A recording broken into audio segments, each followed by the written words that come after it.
Vérité vous souhaite la bienvenue sur nos plateformes Internet, à savoir le site Internet, la chaîne YouTube, la web radio, le podcast et la page Facebook.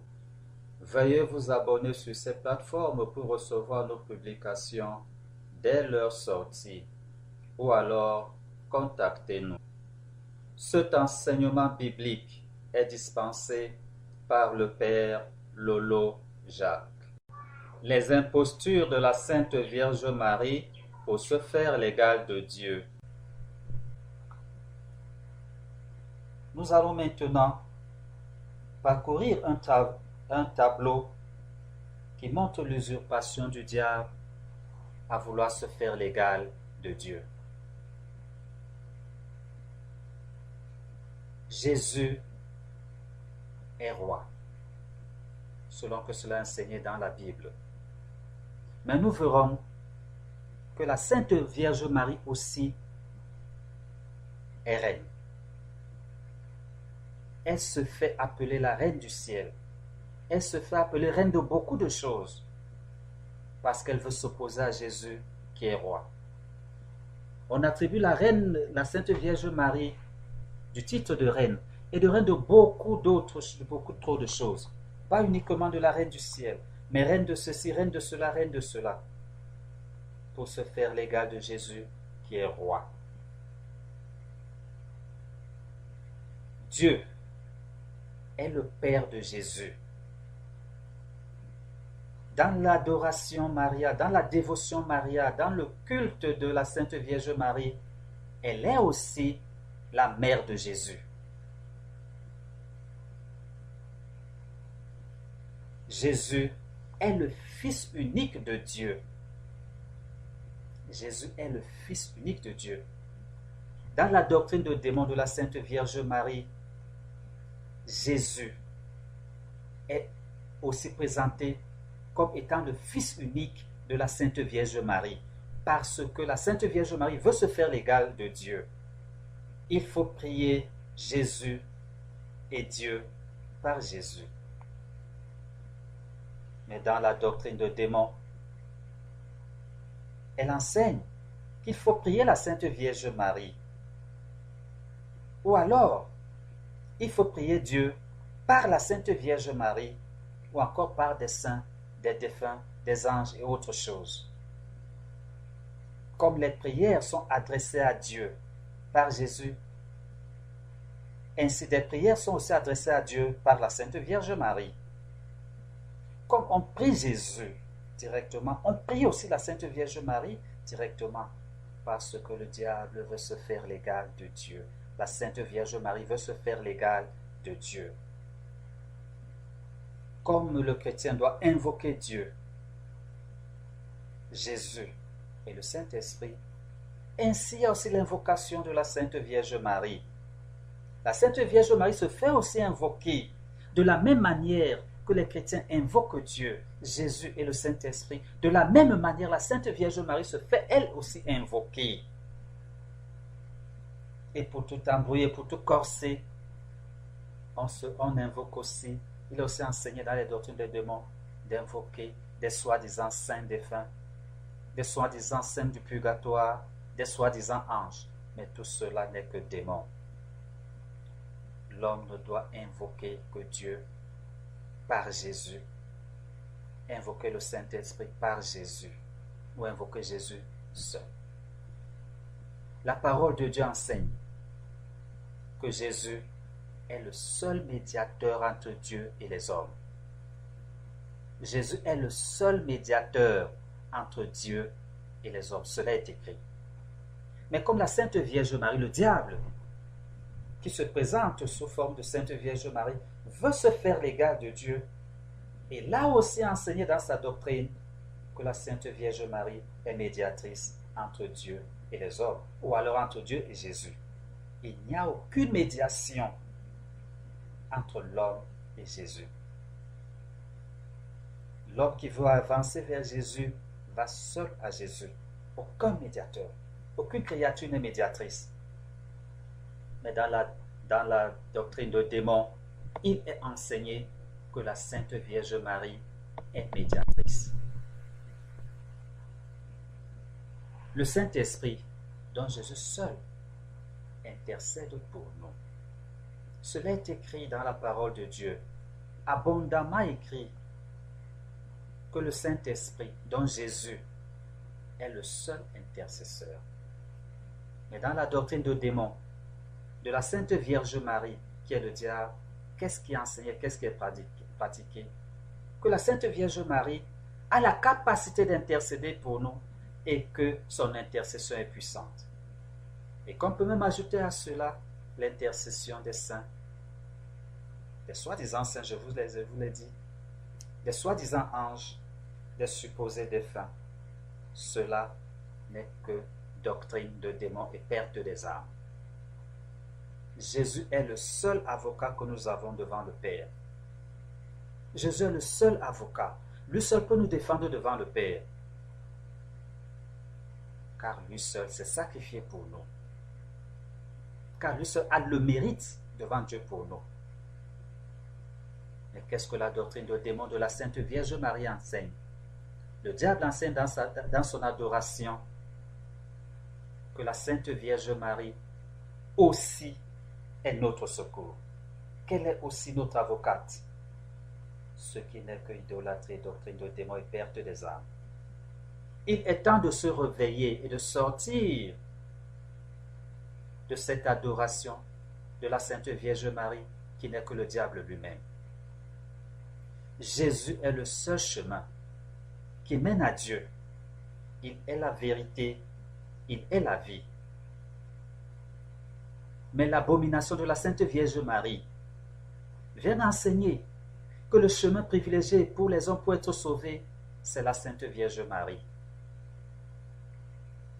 Et il ajoute à cela qu'on peut aussi utiliser comme chemin de traverse, chemin de contournement, ce qu'il a lui-même appelé saint, ce qu'il a lui-même appelé ange, ce qu'il a lui-même appelé défunt, comme étant des chemins possibles.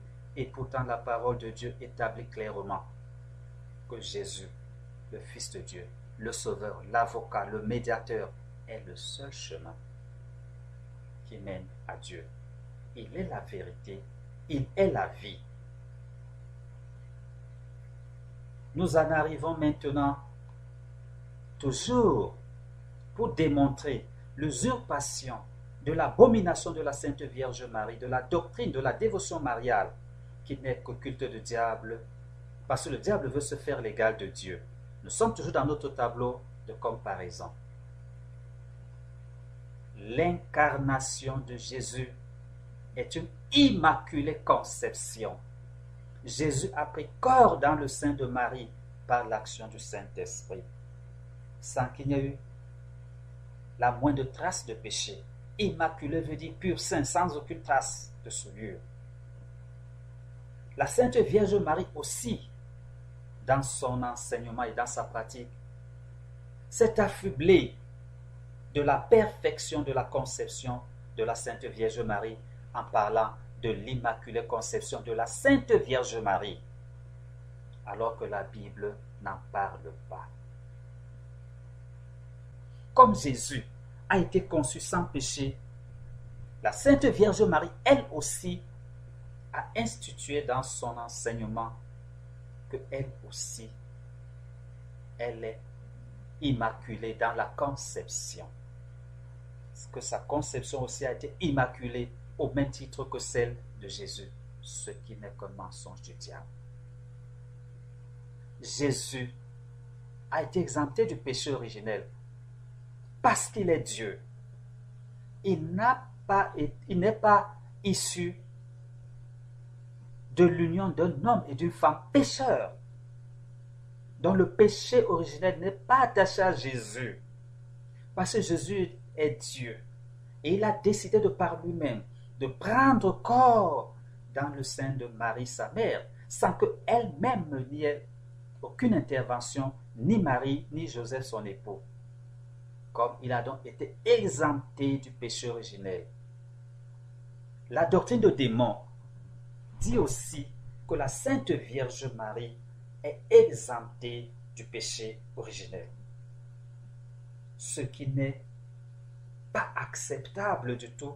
Il n'y a que des fous pour pouvoir l'accepter, qu'une créature soit exemptée du péché originel. La supercherie ici a été de faire croire que la Sainte Vierge Marie est Marie, la mère de Jésus. Ce qui est absolument faux. Ces deux individus sont des ennemis.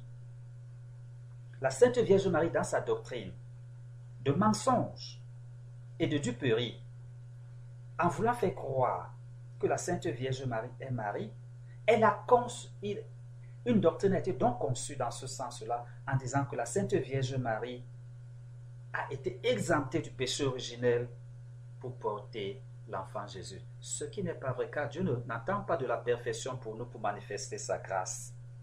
La grâce de Dieu n'est pas due à notre degré de perfection, non. Dieu choisit les choses faibles, les hommes pécheurs, pour manifester sa grâce. Jésus a vécu sans péché pendant sa vie terrestre sur la terre.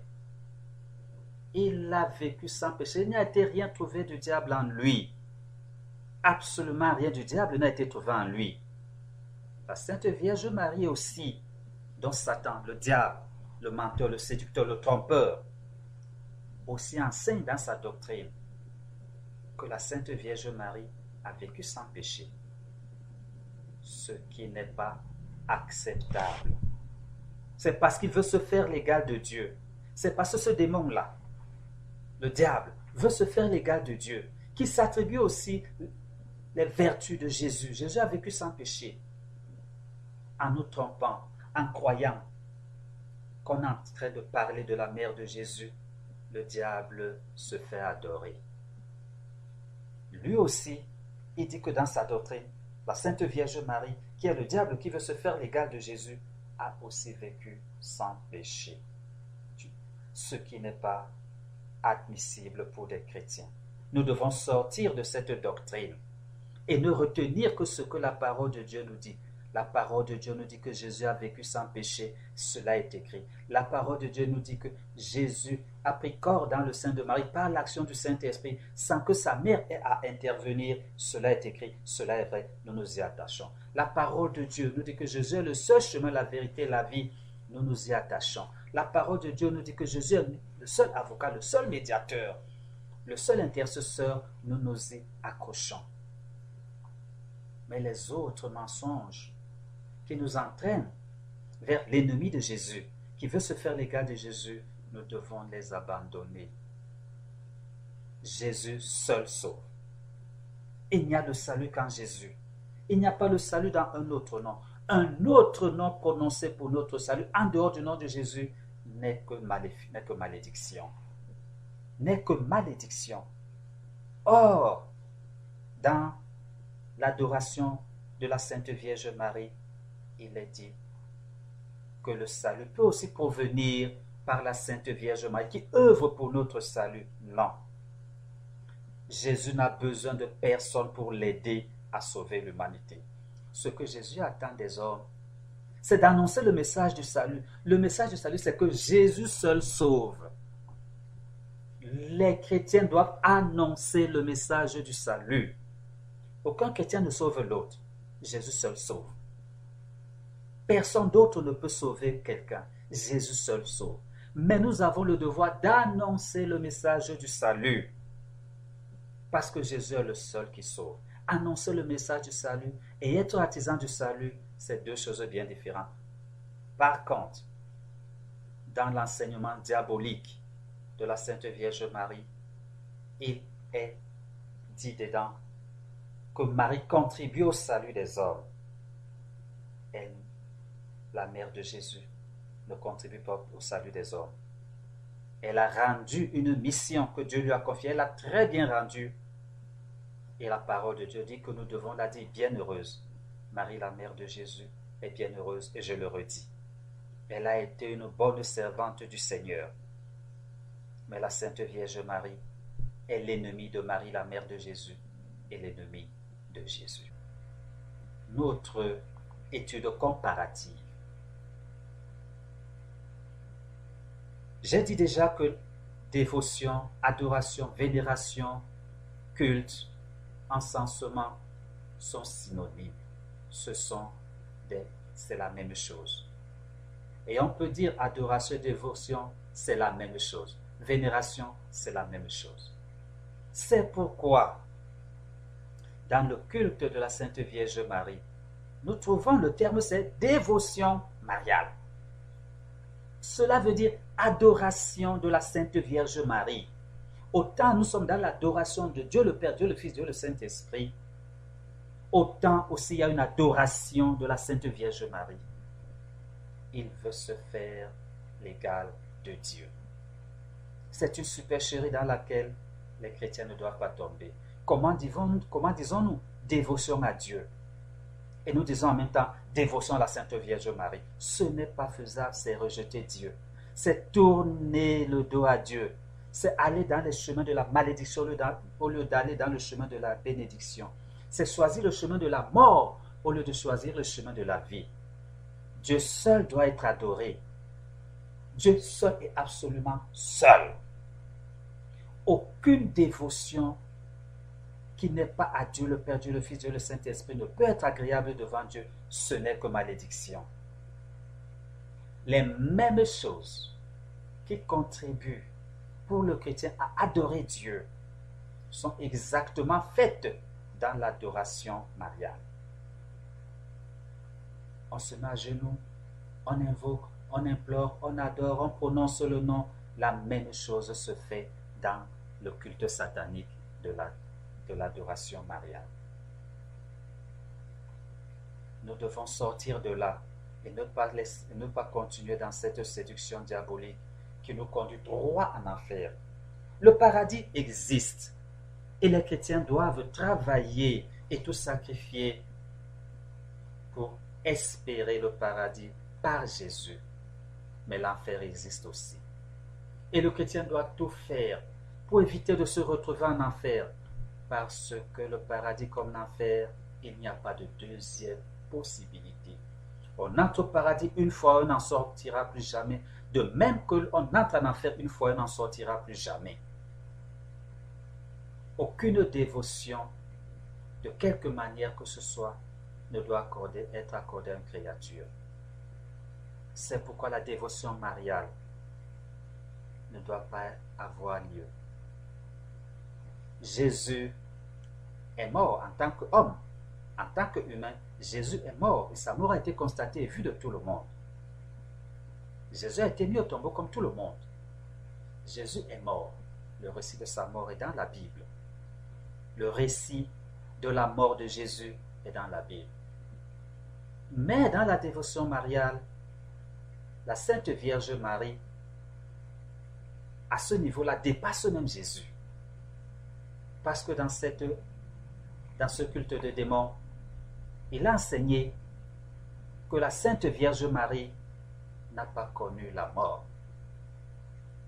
Elle est humaine. Elle est humaine, mais son corps n'a pas connu la corruption de la mort.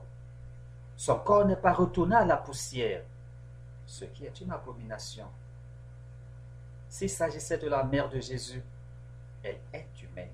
Son corps est retourné à la poussière. Son âme et son esprit sont retournés à Dieu. Mais la Sainte Vierge Marie, dans sa doctrine, enseigne qu'elle n'a pas connu la mort, alors que Jésus lui-même a connu la mort, puisqu'il est venu en tant que chair. Jésus est ressuscité, corps, âme et esprit. Mais dans la doctrine de la Sainte Vierge Marie, naturellement, comme elle n'est pas morte, son corps, son âme et son esprit sont restés toujours pareils. Jésus est monté au ciel. Jésus est monté au ciel devant ses disciples. Le récit est clair dans la parole de Dieu. Mais dans la doctrine de la Sainte Vierge Marie, n'étant pas morte, il fallait qu'elle soit aussi l'égale de Jésus. Il y a aussi enseigné que la Sainte Vierge Marie est aussi montée au ciel, corps, âme et esprit. Puisque Jésus, le même corps que Jésus avait sur la terre, les disciples l'ont vu monter avec ce corps vers le ciel. La Sainte Vierge Marie aussi, se faisant l'égale de Dieu, a aussi adopté qu'elle aussi est montée au ciel, corps, âme et esprit. Chers frères et sœurs chrétiens, je ne parle pas de la mère de Jésus. La mère de Jésus, ce n'est pas d'elle que je parle dans cette rubrique. Elle n'est pas la Sainte Vierge Marie. Dans ce tableau comparatif de l'usurpation du diable pour se faire l'égal de Dieu, je parle de la Sainte Vierge Marie et pas de la mère de Jésus. La Sainte Vierge Marie dit qu'elle est montée au ciel, corps, âme et esprit, parce que Jésus est monté au ciel, corps, âme et esprit, alors qu'il est donné à tout corps charnel de mourir. Mais comme le corps de Jésus n'avait pas péché, les liens, il ne pouvait pas retourner à la poussière, parce que retourner à la poussière est une conséquence du péché. Il est donc juste que le corps de Jésus, qui est un corps divin, ne puisse pas aller à la poussière, parce que ce corps n'a pas été tiré de la poussière. Mais la Sainte Vierge Marie aussi adopte dans sa doctrine, dans sa dévotion, dans son adoration, dans son culte, dans son abomination, dans son idolâtrie, qu'elle aussi est montée au ciel, corps, âme et esprit, ce qui est évidemment faux s'il s'agissait de la mère de Jésus. Jésus est roi. Jésus est roi. Il est le roi du ciel et de la terre, parce qu'il a tout créé là au-dessus de tout. Dans l'idolâtrie de la Sainte Vierge Marie, la Sainte Vierge Marie aussi est une reine, la reine du ciel, et la reine de beaucoup d'autres choses. Chers frères et sœurs chrétiens, faisons très attention.